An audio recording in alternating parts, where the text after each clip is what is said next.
Welcome. I'm Charles Shapiro, the President of World Affairs Council. It's a pleasure having you join us today for a different kind of program every year in collaboration with the Consulate General of Korea in the Southeast. We've organized programs on the Korean economy and politics. Now it's time to talk about Korean popular culture, K-pop, K-food, K-drama, and if you add it all together, does it add up to K-power? We've got people on this Zoom from around the world, from universities from Brazil to Japan. I want to give a special welcome to Joe Bankoff, our board member, Addie Olson, the chair of our Young Leaders, Lydia Barnes, president of the Korea American Associations of Alabama, Megan Torrey, the CEO of the World Affairs Council of Connecticut, and to my dear friend and fellow professor at the Robinson College of Business at Georgia State, Sevo Eroglu. So welcome to you all. And now I want the Consul General of Korea in the Southeast, Youngju Park, is going to say a few words. You've been posted here for 6 months, so you're a veteran in the United States. And I'm going to turn it over to you, Mr. Consul General. Okay, thank you. Thank you for your kind introduction, Ambassador Shapiro. Good to see you again. And you are now back with this intriguing and timely topic of Korean Wave, Hallyu. And Dr. USIP and Professor Jer and Professor Anderson, thank you for joining to share your insight and wisdom. And my welcome also should go to the World Affairs Council members and all other participants who are with us now today. K-pop, K-food, and K-drama are gaining more and more popularity, not just in Asia and on the global stage. Younger generation in particular, regardless of their cultural background, are being mesmerized by Korean culture. Today, Korea is not just an exemplary nation in terms of huge economic success and the democratization. Since 1990s, truly, it has been making cultural waves around the globe. To be honest with you, when I started my career 3 decades ago, I never imagined that our culture would have such a global appeal. In Korean culture, something is out there that transcends borders and that resonate with the heart of people. I cannot exactly fathom what it is. I believe it could be discussed here by experts. When it comes to the soft power, the concept that Korean cultural influence can be translated into power, I just want to say that we Koreans feel honored and humbled as well by the love shown toward our culture. Just we hope to see Korean culture continue to be enjoyed by the people around the world. I think our culture really influenced by the other cultures, and now just our culture became the part of the global culture. Thank you. Thank you. Thank you so much. That's great. So we're going to try to figure this out. I, like you, am amazed by Korean culture. Here's one data point that one of my staff members just told me is that 2 days ago, V, a member of BTS, whose real name is Kim Tae-young, set a record by attracting 10 million followers on Instagram in less than a day. This was 2 days ago. Now he has 19 million followers. Clearly, something is going on that we can't just write off as crazy teenagers. To help us understand Korean popular culture and the impact it's had on Korea's international brand, we've got a panel of 3 experts. Crystal Anderson is, she's got the title, Assistant Director of Teaching Excellence and Professor of Korean Studies at George Mason University. Dr. Anderson is the Director of KPK, the K-pop Kollective, the oldest and only AKA fan site for contemporary Korean popular music. And if you're like me, I had to look it up. An AKA fan site means academic fan site. She's also the project manager of K-pop Culture Digital Humanities Project. Dafna, who is the director, the Center for East Asian Studies at Stanford University. She teaches courses on Korean literature, cinema, and popular culture.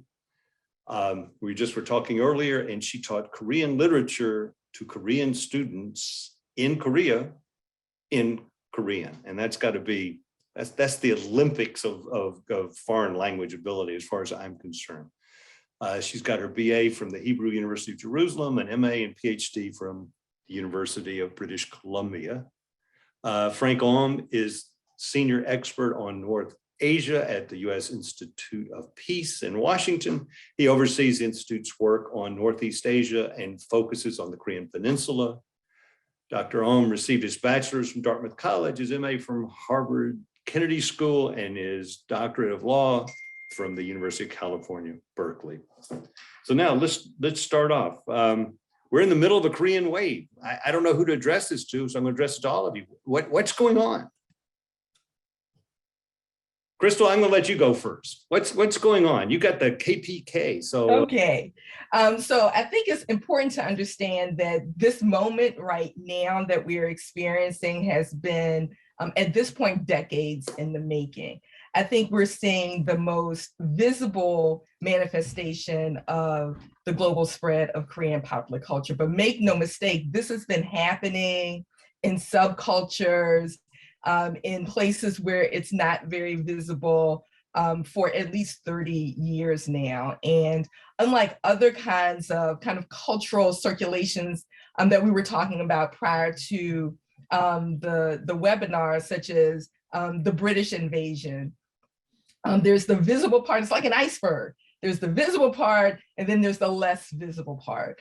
Things like social media, mainstream media appearances in American newspapers, Spotify, end of the year rap lists make it more visible to more people. But the circulation of Korean popular culture has been happening since the 1990s, and not just to a destination like the United States, but we can't forget about the intermediary destinations of Korean popular culture, China and Japan, and then other Western countries and countries in Latin America as well. That's good. So Dafna, you're in Jerusalem. Tell us how big is Korean culture in Israel? Well, I mean, it's hard to say, to give you exact numbers, but for example, there was a spontaneous K-pop festival that was driven by fans, organized just a couple of days ago. Now, when I was in Israel in the early 90s and thinking about going to Korea, I initially wanted to go to Korea to get my black belt in Taekwondo. Taekwondo was what got me interested first in going to South Korea. And the two questions I got was, where is Korea? And the second is, well, what are you going to do with that? I mean, it was just not on the map. Fast forward 30 years, a couple of days ago, I'm walking around in the downtown area where the festival was being held. And there must have been 600 young people. And that was, just a sort of spontaneous small gathering of 600 fans walking up and down and trying to practice their Korean with the few Koreans that are here in Israel. There used to be a very sizable community of particularly Korean Christians who come to Israel to study Bible and other kind of religious studies topics, and a few of them have been able to stay even with the coronavirus. And they were like movie stars. The passersby were taking pictures with them and practicing, 안녕하세요, and trying to like say whatever they could, whatever they could muster. So it's been a really kind of dramatic, kind of astounding change. And I wanted to follow up on what Crystal said, which I thought was so apt. It is true, and I love, Crystal, I love your image of the iceberg, because I think there are different ways of telling the story, and of course the fans are just unbelievable. I mean, the fans have really driven so much of the passion for Korean popular culture. But like Crystal, I think that there are a lot of people in the middle, people that work tirelessly for 3 decades, trying to push music onto the and recordings on the desks of of decision makers, advocating in the studios, working so hard, recording, re-recording, adapting Korean songs into English and English songs into Korean. I mean, there's this whole layer of, of people who have worked so hard to make this happen. So it really is, it's not just one thing. And like Crystal, it's absolutely, I agree with you. It's been a long time in the making. So, yeah. So Frank, I mean, you usually write about, the hard edge topics, not about soft topics. I mean, how did all this happen? First of all, what happened first or simultaneously? You've got K-pop, K-food, K-drama. Are they connected? Are they, K-pop drove the interest in K-food, or K-food drove the interest in K-pop? I mean, how does all that fit together? I think Crystal or Dafna may have a different opinion, but, my vote is for Korean food only because, Korean food has been around for a long time and there's been exposure, certainly with, US missionaries who've been in South Korea in the early 20th century and US military officers who were in Korea during the Korean War, and they may have brought back some of their experiences from then. But I also want to distinguish the popularity of Korean food from that of K-pop and K-drama. And I think the popularity of K-pop and K-drama in the US and across the world is largely due to, deliberate promotion by the government and the business aspects of the industry. But Korean food, on the other hand, I think is a little bit different. First, I don't think, in my opinion, Korean food is as popular as we think it is.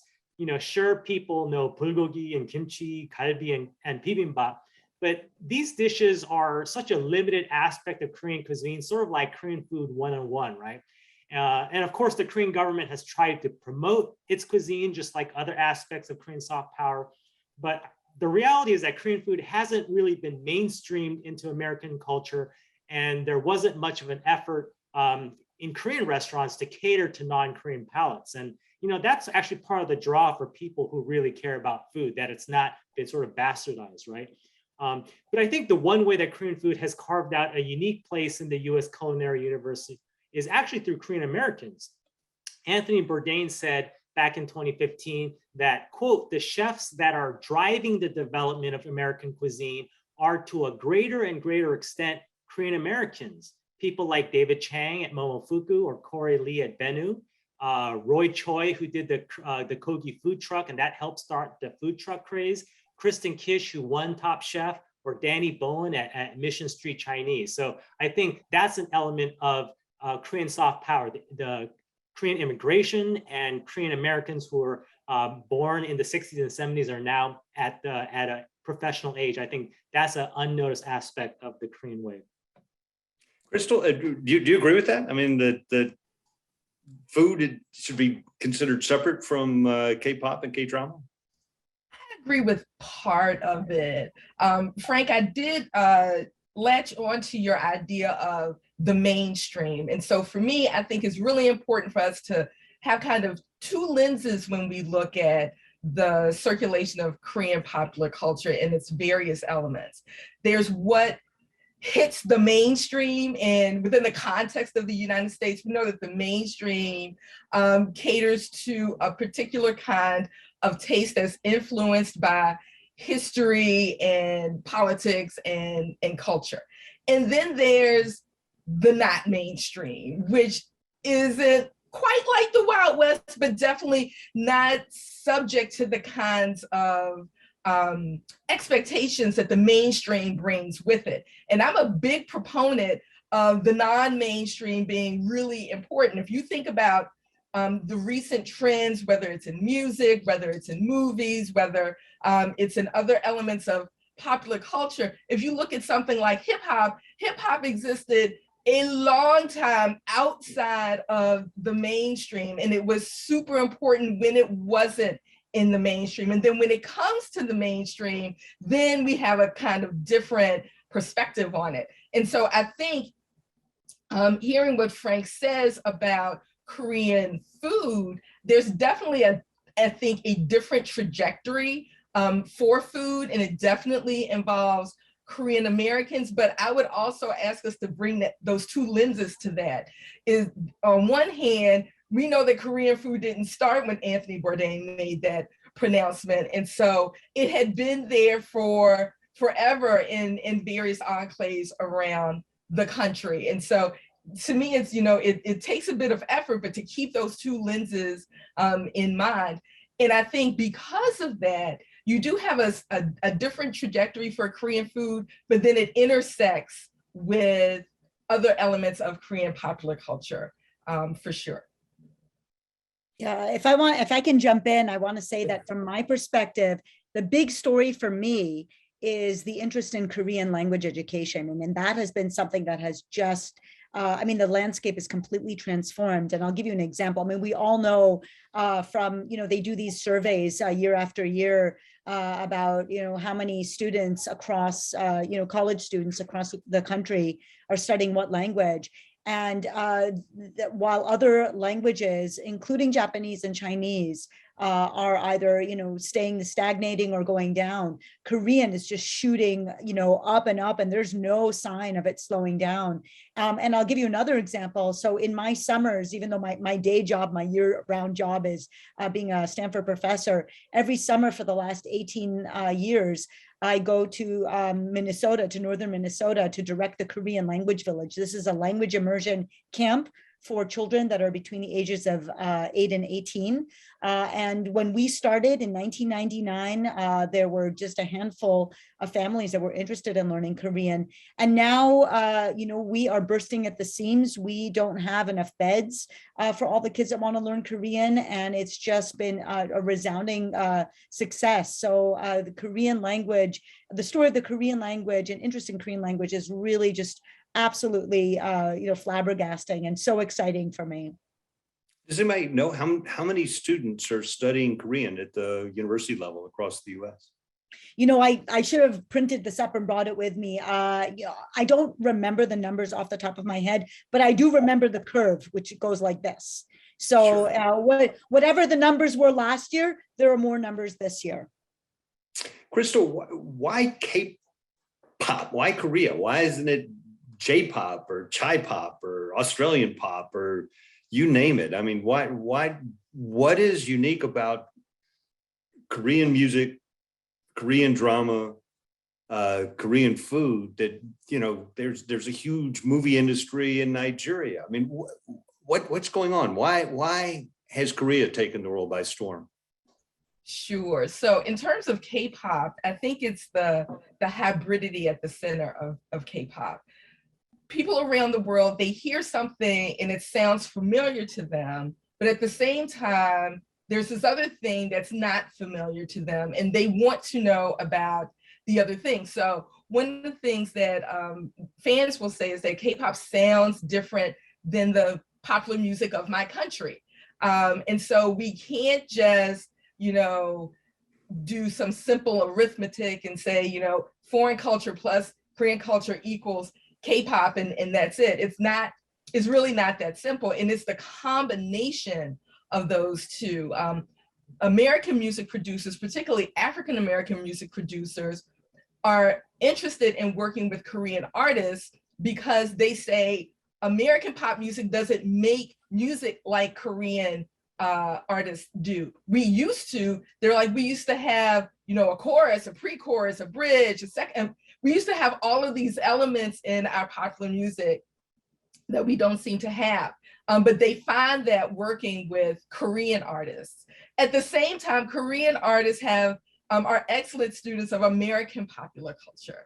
And I know there's still some debate within the academic circles about what the K in K-pop is, or whether there is a K in K-pop. I think that there is a K in K-pop, and I think that it's the combination of what people recognize and Korean culture that's the draw. And it's very different than what happens with, say, J-pop, mostly because, or in part because Korea wants you to have it. They're like, here, take, this artist, and then we're going to give you a repackage. We're going to redo the video. We're going to give you a box set with 10 pictures in it and 5 CDs in it. And they are giving this to people. If you talk to your average J-pop fan outside of Japan, they will regale you with tales of woe. They can't even get access to the very thing that they like. And so I think that there are a combination of these things that make it very unique for K-pop in particular. For something like K-drama, it's the high production value of the K-dramas plus the stories, the complexity of the stories. I remember the first K-drama I watched and I'm like, wait a minute, they're like 3 different storylines going on at the same time. This is great. And once again, people are viewing this through the lens of their own country and finding something that they don't find in their home countries. I've got to interject here. I forgot to say at the beginning, if you've got a question, and we're going to go to questions from the audience, please submit them using the Q&A function. It's on the bottom of your Zoom screen. It says Q&A. The chat's just too hard for me as the moderator to read. So it's my bad eyes. Please use the Q&A function. It's easier for me. I don't know who to address this to, so I'm going to just throw it out there. I mean, how long did it take the Korean government to understand that this was something cool that they could take advantage of? And how have they gotten behind Korean popular music and Korean drama in a way that other countries have not? Or maybe they just are lucky and hit a home run. I don't know. I mean, how does that work?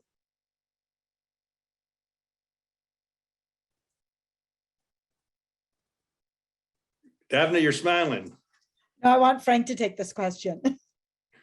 Well, this isn't something that I study, and so this is more from personal experience. But I would say, at least the 1990s, as Crystal mentioned, that there's been efforts by the Korean government to nurture and promote these aspects of soft power, right? And you can also point to the Lee Myung-bak administration and his efforts to promote a global Korea, right? So I think across all these industries, you have deliberate intervention by the South Korean government to promote what they think is maybe what they need to do as a middle power country, right? It's not going to dominate, in the military or other aspects where larger countries have greater impact, but they can do things in soft power.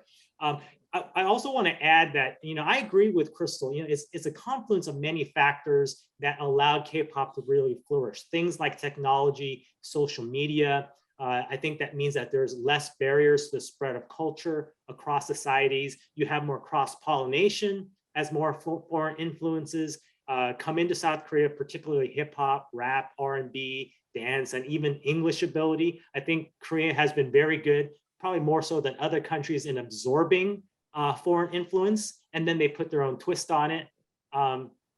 And then, of course, the South Korean government puts their finger on the scale into supporting and grooming these types of acts. I also want to point out personally that I think, the 1990s was the golden age of K-pop, although it wasn't called that back then. You think BTS and Blackpink were fantastic. I think DJ Doc, Solid, HOT, SES, Sateji. I think these kind of bands could have been just as popular as the ones you have today had there been greater technology, social media, and promotion and marketing.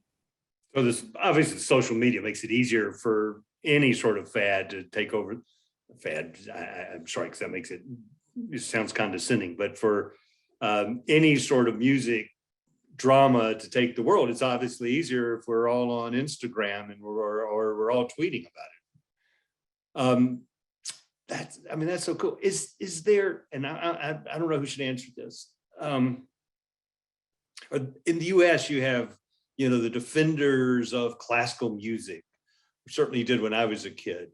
And you've got, traditional art. Is there the same phenomenon in Korea where you've got people who are saying, this isn't Korean, this is not our culture? Are there people, is there a formal culture Korea that is kind of trying to push popular culture out of the way? I have not picked up on that. Absolutely. Of course, Korea has its higher culture, let's say, in the form of of music, modern music, and Koreans are also, by the way, winning all the big violin, piano, and voice competitions, among other instruments, cello competitions. They're very, very serious classical musicians as well. And so, you do have a robust, of course, deep kind of culture in that sense.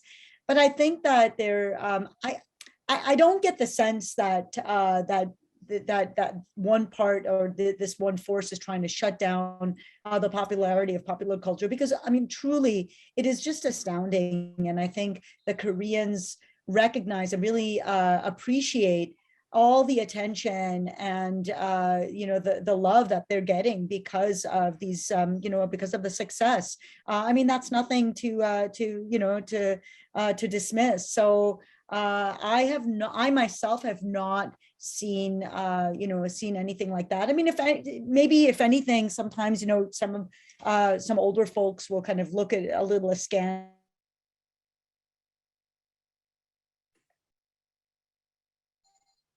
Uh-oh. Either I'm frozen or I think we lost Dafna. Oof, okay, yikes. She'll get back. She'll get back. So Frank, Frank and Crystal, while Dafna gets back on. I mean, I assume this drives North Korea nuts. I mean, is that the case?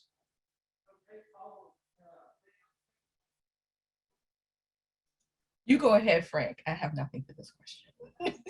Yeah, and I think this gets to the broader question about how Korean soft power impacts foreign policy and political influence, right? So, I think, taking a step back, we're seeing that soft power is influential and effective when it comes to matter of culture and society, but it's less effective when it comes to things like foreign policy or influencing other countries' policies. And I'll give a couple examples. BTS went to the UN this year and in 2018, and they gave a speech and a performance, and they talked about important issues like inequality and climate change. So in this sense, their star power and celebrity were very helpful in bringing attention to global problems. But here's another example on the other end. K-pop and K-dramas are very popular in places like China, Japan, the US, and even had exposure in North Korea. But this popularity hasn't been useful in achieving South Korea's foreign policy aims relative to these countries. So when South Korea accepted the deployment of the US missile defense system, THAAD, in its territory in 2017, which China found very threatening, Beijing retaliated economically, including banning Korean dramas and music. And then likewise, the popularity of K-culture in Japan hasn't been helpful in stemming the anti-Korean sentiment that has been growing, especially since the Korean court decisions in 2012 and 2018 that held that Japan was still liable for its treatment of laborers and comfort women during World War II. And then you talked about North Korea. The Kim government has taken measures to crack down on the influence of quote unquote anti-socialist behavior, which likely refers to South Korean music and hairstyle and slang and all those other aspects of culture. And this is for good reason, because many North Korean defectors have admitted that they watched South Korean dramas initially for the entertainment value, but they eventually noticed things in the background like the abundance of food and nice cars and the overall welfare of the people. So, I think ultimately the question for the South Korean government is what it wants to use its soft power for. Because when it seems like the soft power is being manipulated by the government for certain political ends, essentially being propaganda, then I think the impact may decrease. And then one last point I'll make is that, at a fundamental level, you have to know about South Korea to care about South Korea, right? Remember back in 1945 when the US was accepting Japan's defeat and was concerned about Russia's advance into the Korean Peninsula, there were two young US military officers who were tasked with dividing the peninsula equally under US and Russian control. These officers, one of whom included Dean Rusk, who later became Secretary of State, didn't know anything about Korea and just used a National Geographic map to arbitrarily choose the 38th parallel, which remains the line that divides the two Koreas today. So, I think there could be indirect positive impact from Korean soft power that may accrue to South Korea's benefit, but it'll probably happen in the very long term. Great. Dafna, you froze. Let me go back to you.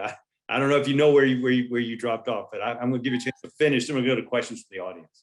Oh, sorry about that. Yeah, no, there's a big storm going on, so I think the internet is a little more sensitive than usual. I think I said what I needed to say. The question was about, is this rubbing some parts of, cultural parts of South Korea the wrong way? And my long-winded answer was, I don't think so.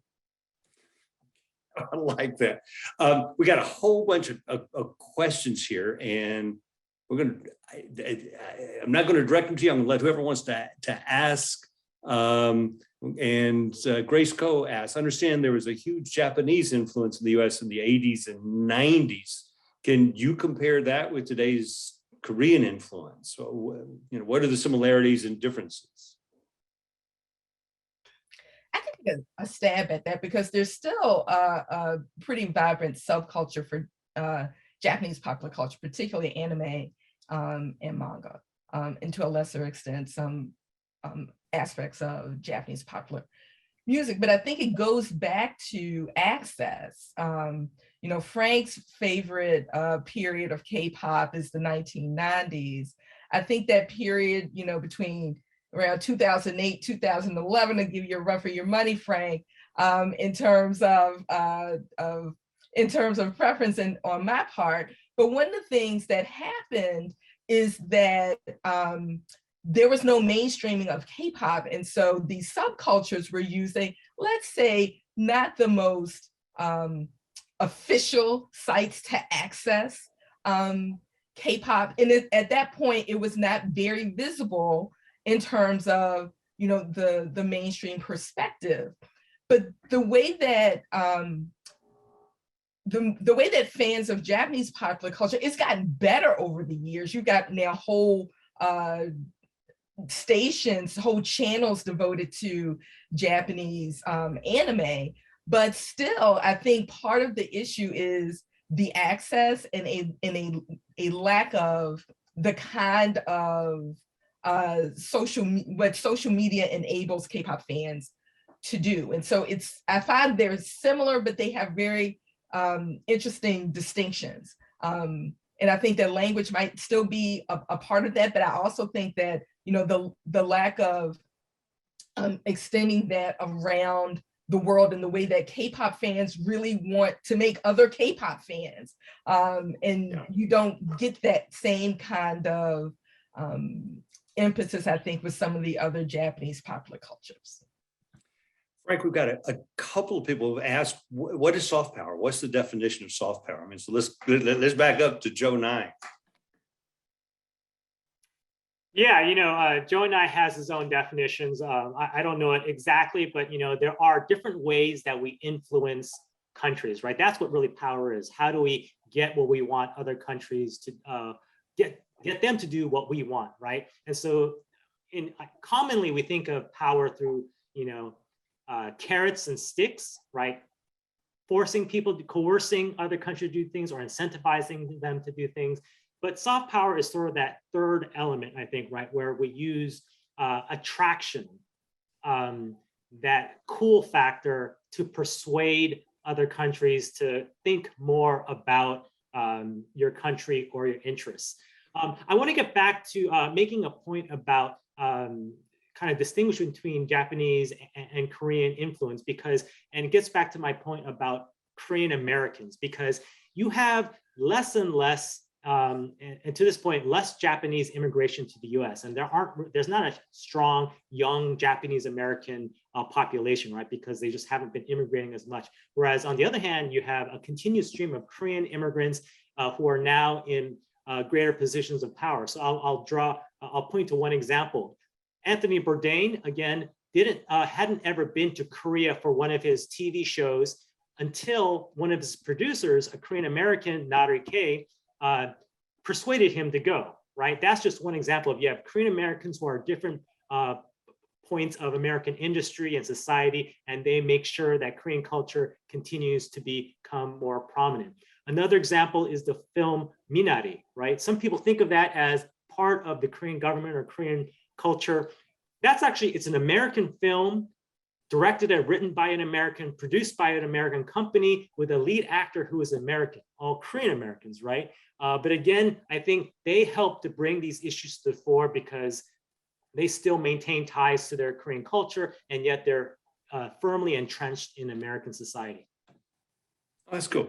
I've got a couple of questions from Kimberly Smith about Viki TV and the impact of it. And I have no idea what Viki TV is. So can one of you please enlighten me?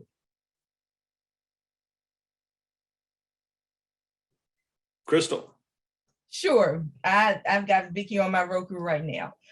Viki is, what do we want to call it? An outlet, a platform that has K-drama.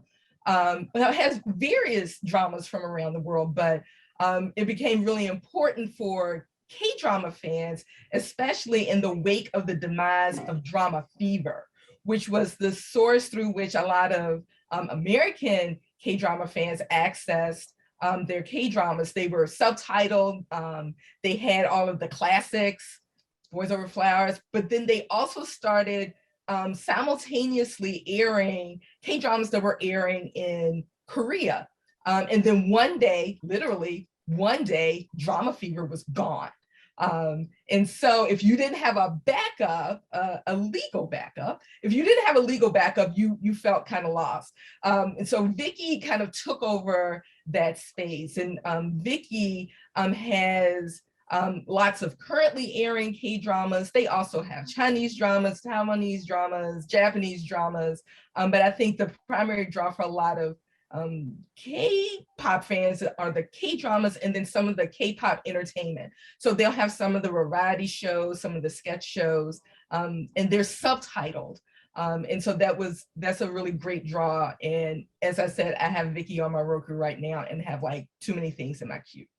I want to jump in for a second because Sure. actually one of the amazing stories about, or early stories about drama fever, and maybe even Viki, Crystal, you can correct me if I'm wrong, but there was this entire industry of fan subs, and fan subs are basically the fans that just fell in love with the dramas early on and gave of their time. It was basically emotional free labor where fans just went all over, downloaded every single show and in real time put in hours and hours of work to translate the subtitles, right there and then. And, we're talking, I don't know if there's been a study of this, but hundreds and hundreds of people who participated. And it's a sort of community building activity where people, as they translated, they built ties, they got connected, of course, to one another and also to the programming in this way. So it's another story, again, of the incredible power of fans that really built up and contributed to the growing popularity and the accessibility of Korean dramas. Anna Petrova asks, can you explain how K-pop girl and boy bands are formed? Is it like just an audition and a producer puts them together? Are they people who go to school together and decide, yeah, we're going to be famous, let's try to record? How does it work? Okay, so at this point, it's good to make a distinction between the idol groups, which are the boy and girl groups that sing and dance and then do other things, and they're the most visible K-pop groups. But I always like to make sure that people know that K-pop is a really huge umbrella, and there are other genres underneath that umbrella. And so you have bands that come together in the way that we think of bands in the West, right? People who are friends, they get together, they play music, and then they get famous. You have rap groups that come together that way. You have vocal groups that come together that way. But let's focus on the idol groups, the boy and girl groups. Yes, the audition process, but it's not always an audition process. Sometimes it's, I know somebody who knows somebody who knows somebody at an agency. And we've heard, I just had a conversation with somebody today about the dark side of K-pop narrative, about the horrific conditions that happens in the agencies where you have tons and tons of trainees and very few people who will ever debut in their lifetime. And this is the part where I like to remind people that we always kind of look at things through the lens that we have. And so sometimes, particularly people like me in the West, people like me in the United States, want to shine that kind of dark side of K-pop narrative, that spotlight on K-pop, and forget that Prince went for like a year and changed his name to a symbol so that he wouldn't have to go with the contract he signed with Warner Brothers. And so I think that once again, it's very interesting how we articulate these kinds of things and we forget about the lens through which we're looking at. But that's how they are formed for the most part. Now, sometimes you have groups that aren't formed that way. You have some groups that come together in that kind of organic, we're friends and we want to join a group. We have, bands and duos and solo artists, and it's very interesting. It's also very real because, the agencies really don't want to tell us a whole lot about that in detail. Yeah, I think it's just to add, it's very much a factory, right? It's an industry, right? So in much the same way that a lot of European countries have these youth programs that funnel in talented youth into soccer or football in Europe, right? Starting from the very young, age, like, in their elementary school years, and began to these developmental leagues. Lionel Messi went from Argentina to, these leagues in Europe. That's the sort of the trajectory you're on if you have that sort of level of talent. And I think it's a similar sort of process in South Korea if you have the talent. Yeah, I always like to think, when people ask me about K-pop stars, I like to make the analogy of elite athletes. These are really gifted, really hardworking young people who have to work for, very long time, very hard, not knowing if in the end it is, that dream is going to come true for them. But it's a pretty, grueling regimen, I think. And it shows, they're just, they're perfect. Kim Ryman, who teaches at Georgia State, asks the following: how easy has it been for K-pop stars to take political stances on difficult international issues? It's been part of their appeal at times, their idealism in support of good causes. China shut down K-pop activism related to Taiwan.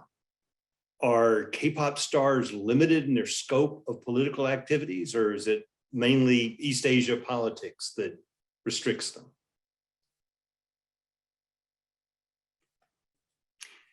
I'll jump in. I don't have much expertise on this, but I do recall situations where I believe it's actually BTS that may have said something that rubbed China the wrong way. And so I think anytime you reach a certain level of celebrity and there's a business side that gets involved, you tend to be careful in what you say. And so it's fine for BTS to support UNICEF and youth empowerment and climate change issues, kind of these neutral things that most people support. It's another thing when you fringe on the sovereignty of other countries, particularly sensitive countries like China. And I think any number of celebrities, sports stars, people like Michael Jordan, they're very cautious in what they say because they know that any number of people buy their products. Dafna, this is a question from Guy Tessler, who's a fellow countryman of yours. And he asks he says, there are huge anime conferences such as MomoCon and SakuraCon and products, Hello Kitty, Pokemon, etc. How does K-pop keeping up with? Is it lagging behind the penetration that comes from J-pop? My sense is that it's not lagging behind. I think that there's a tremendous amount of momentum, again, very much driven by the fans. Fans find each other, they gather often. I'll give you an example. A couple of maybe it was a couple of months ago. I think we've all had this experience. I was walking the streets of Berkeley and passed by a boba shop. And all of a sudden I realized that they were celebrating one of the BTS members' birthdays. This was not a Korean boba shop. It was just a boba shop in town, but, they opened it up and put the pictures of the member's birthday that day, and people were lined out outside and said, who's your favorite? And, there was this, festive, feel. So I don't think that they lag behind. My sense is in terms of merch, in terms of organization, I think they're pretty powerful. No, Crystal, would you agree? I would agree. And I think it's different kinds of merch. I think that K-pop fans are, you hear them bemoaning their empty wallets on social media, because when there's a comeback, you might get one version of the album, or you might get one that has each member's face on it. And then you have all of this additional packaging. I mean, it's like a work of art, which you get when you get the physical release. And that's one of the interesting things I think about K-pop. It still invests in the physical release of music, even though we have iTunes and Spotify. That physical release is still important, and the packaging is immaculate. It's just really, really fantastic. And then you have other things. You have the repackage. You have concerts. You have T-shirts. You have backpacks, key rings, but then you have other types of things. And so one of the things that happened with the pandemic is the rise of the virtual concert.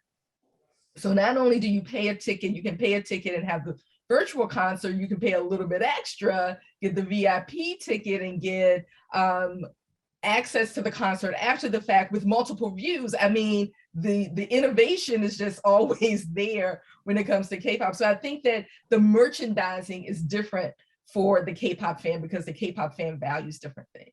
Let's go. Dafna, I understand you've got to leave to go to a faculty meeting, which I assume is on California time. So anyhow, thank you so much for joining us. I appreciate it. And you've been terrific. Thank you so much. It's great to be with you all. Questions where people wanted to know your email addresses, and I'm very easy to find. Just Google my name. Okay, cool. And so we will send it to everybody in the follow-up. Let me keep it, Frank, I'm going to disagree with you a little bit about food. I mean, on a couple levels. First of all, in the Kroger near my house, for the first time, there is Korean food in Atlanta, Georgia, right? Costco has got kimchi for the first time.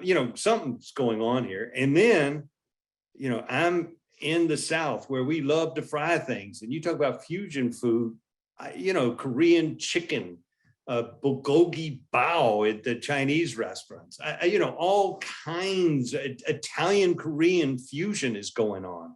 I mean, something's happening out there with food that is beyond, Korean Americans opening up Korean restaurants.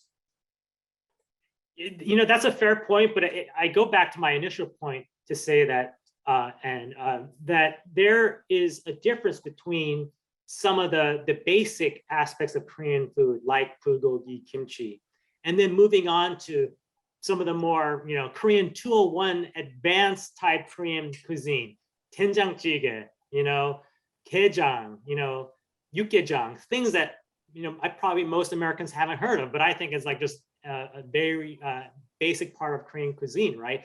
And then there's also a difference between something that the Korean government promotes and something that happens organically, right? And I think a lot of what you see in the US has been organic, based on Korean Americans who are more and more entering the culinary industry, rather than something that the South Korean government has pushed, because they try to push one thing, but you can't push Korean fried chicken and how it melds with comfort food, or Korean Italian, or even taco trucks. That's a melding of Korean and Mexican cuisine that happened because they live next to each other in Los Angeles, right? And so I think a lot of that is organic because of the Korean immigrants in the US. That's so cool. Can one of you, I've got a question here from Debbie Blaine, asked about the popularity of K-drama. I mean, you've already talked about Vicky TV, but she says there's constantly so many new programs and so many actors and actresses. How did this just, take off and leave Asia and take over the world, Crystal? Okay, so once again, before you could click on Netflix and watch a K-drama, way back in the dark ages, when you're on some dark website watching a K-drama in 15-minute increments, that's how it used to be. How do we get to, Squid Games on Netflix? Well, places like Viki and Drama Fever were instrumental in that. But even more so, and I'm gonna, in a roundabout way, get to something that Frank talks about, which is, how much of the spread of Korean popular culture is due to the government's efforts, and how much of that is beyond the government's control. Because you can put it out there, but how people respond to that really, I think, has to do with the people and the content that it is. And we all know that intention isn't always something that reaches the person who consumes a thing. And looking at K-drama now on Netflix, the kind of explosion that you've seen, one thing about K-drama, I always say there's a K-drama for everybody. If you want zombies, that's a K-drama for you. If you want the heartwarming family drama, there's a K-drama for you. If you want a rom-com, there's a K-drama for you, and that ridiculous amount of variety. And still, the production value was the thing that got me. These kind of complicated stories that, get summed up and you don't have a season 2, although that's starting to change and we don't really like that. The way to tell a story, I think, is something that everybody can follow, and it's especially easier to follow it when you have subtitles. Frank, I will give you the last word. Sum it up. How is all this? I mean, Korea's got its brand out there. It's out there in the world in a way that, 30, 40 years ago, you could not have imagined. I mean, they did just encapsulate what all this means for us. I will defer to Crystal because I'm sure she has a lot to say. But what I will say is that it's probably a confluence of many factors, right? And then it gets back to the popularity of the Beatles and British invasion in the 60s. Because one, you had to be good. And there's all those, articles, particularly what Malcolm Gladwell wrote about the Beatles and, practicing for 10,000 hours in, dive bars in Germany and things like that. They were good, right? Number two, they spoke English. And I think that there's a lot to say about, ability for some of these ideas to translate across cultures when it's done in English. And then three, the timing was right. Again, they made sure that they got a #1 hit first before they finally toured in the US. And so, is probably similar type of factors that is happening with Korean culture, the cross-pollination, because there's such a strong relationship between South Korea and the United States, the timing, the influence of hip hop and other things that sort of kind of imbued himself in South Korean culture. It's probably a factor of all that. And then there's a lot of Korean Americans who are going back into South Korea, native Koreans who are learning English. So I think all of that is helping to make this a sustainable and probably a lasting endeavor. That's great. And I lied. Crystal, I'm going to ask you the last question. What did you think of Squid Games? I understand it was not popular in Korea, but took Netflix by storm.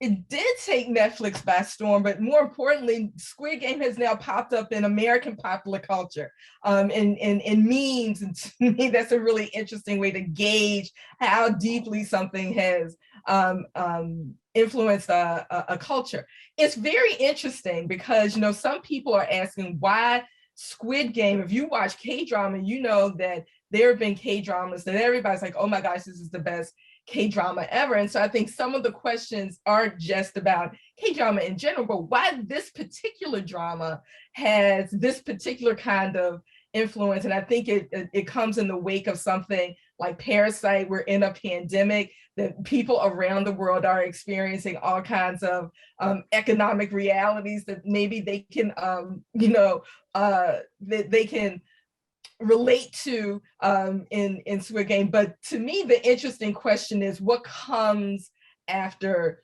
Squid Game? And my fear is I really, really, really hope that K-drama does not start to tailor its production to try to meet what they think is a global and particularly something like Netflix and American expectation. That's cool. I want to thank both of you so much. Crystal Anderson, Frank Ong, Dafna Zur, who left. I mean, this has just been great. I mean, I love it when, this is, I'm out on thin ice here on a topic that I don't understand very well, and to sort of bump into Korean popular culture from time to time. And I want to thank all three of you for really sharing terrific views and insights and knowledge with us. That has just been great. I want to thank the audience for submitting really great questions. We will, in a couple of hours, if you had registered for this program, we'll send out the video of it on our YouTube link. Please subscribe to our YouTube channel.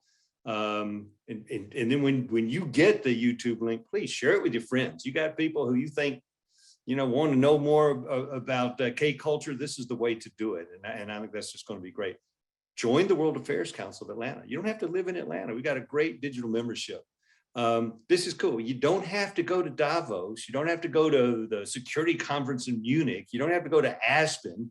You can just get on Zoom with the World Affairs Council and learn so much, but we need your help to be able to do this. So please join the World Affairs Council. Got some people I need to thank. I particularly want to thank Consul General Yoonju Park and your staff at the Consulate General of Korea for helping us put this on. And I want to thank Kwan Suk Lee, the Deputy Consul General, for telling me how to find the experts. He's just been great and a real pleasure to work with. I want to thank Allison Sturma, who's the Senior Outreach Officer at the United States Institute of Peace, who helped me link with Frank. And I want to thank our staff, Anna Petrova, who's our social media manager, Laura Brower, who is our in-house K-pop expert, and Hina Rennie, who's our acting program director. We've got 2 programs coming up. I got to do a little sales pitch here. If you're in Atlanta, next Tuesday, December 14th at 12:30, we've got an in-person program, at the Carter Center with Penny Mordaunt, Member of Parliament, who's the United Kingdom Minister of State for Trade Policy. It's gonna be really cool. Please come join us at the Carter Center. And then on December 17th at noon, we're gonna do a year in review and the year looking forward, and it's gonna be with me, and it's gonna be all questions from the audience. So please join us. I hope to see all of you next Tuesday at the Carter Center. Thank you again, Dr. Anderson, Dr. Ohm, Consul General Park, Dr. Zur, and I want to thank the audience. This has just been a terrific program. Thank you all so much. Have a great afternoon.